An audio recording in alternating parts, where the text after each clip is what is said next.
বেরিয়েছি সমুদ্রের পাশে যাবো বলে আমার সাইকেল নিয়ে। এখান থেকে সমুদ্র 2 কিলোমিটার দূরে, চলো তাড়াতাড়ি বেরিয়ে পড়ি। এখন বন্ধুরা সমুদ্রের পাশে চলে এসেছি। আজকে সমুদ্রটা এখন চলছে জোয়ার, তার জন্য সমুদ্রটা চলো তোমাদের আগে প্রথমে দেখাই। দেখো সমুদ্রে কত জল, দেখো আমি পুরো ভিজে গেলাম। তোমাদের দেখাতে এসে আমি পুরোটা ভিজে গেছি। দেখো আবারও ঢেউ আসছে, আবারও ভিজে গেলাম, পুরোটা ভিজে গেছি। এবার যখন বাড়িতে যাব পুরো ভিজেই যেতে হবে, কিন্তু তাহলেও চলো তোমাদের সমুদ্রটা ভালো করে দেখাই। সমুদ্র এবার দেখো পুরোটা ভিজে দিয়েছে, পুরো ভিজে দিয়েছে বন্ধুরা, পুরো ভিজে গেছি। দেখো এই যে জোয়ারটা এলো তার জন্য পুরো ভিজে দিয়েছে। আজকাল জোয়ার চলছে তো তার জন্য প্রচণ্ড বড় বড় ঢেউ, দেখো যেখান থেকে সেখান থেকে ঢেউ উঠে পড়ছে আর পাড়েতে ভিজে গেছি এতটা পুরো।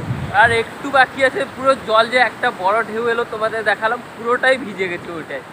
বাড়িতেও ফিরে চলে এলাম। এবার চলো আবার বাড়িতে ফিরে যাই সাইকেল নিয়ে। বন্ধুরা বিকেল 4টা বাজছে, এখন এসেছি দেখো শৌলা ব্রিজে বেড়ানোর জন্য। চলো আজকে তোমাদের শৌলা ব্রিজটা পুরোটা ঘুরিয়ে নিই। আর শৌলা ব্রিজটা দেখো কতটা দূরে আমাদের সমুদ্র রয়েছে। আর এটা শুধু শৌলা খাল বলে, কিন্তু এখান থেকে ব্রিজে যেতে হলে আমাদের আরও 2 কিলোমিটার 4 কিলোমিটার যেতে হবে এখান থেকে। তার জন্য ওখানে আর যাবো না, কিন্তু এইখানে হয়েছে আমাদের শৌলা ব্রিজটা। শৌলা ব্রিজে দেখো প্রচণ্ড পর্যটক বেড়ানোর জন্য এসেছে এখানে। আর পর্যটকরা দেখো কত আনন্দ সই করছে। কিন্তু চলো তোমাদের সমুদ্র সৈকতটা আরেকবার করে ভালো করে দেখে নিই।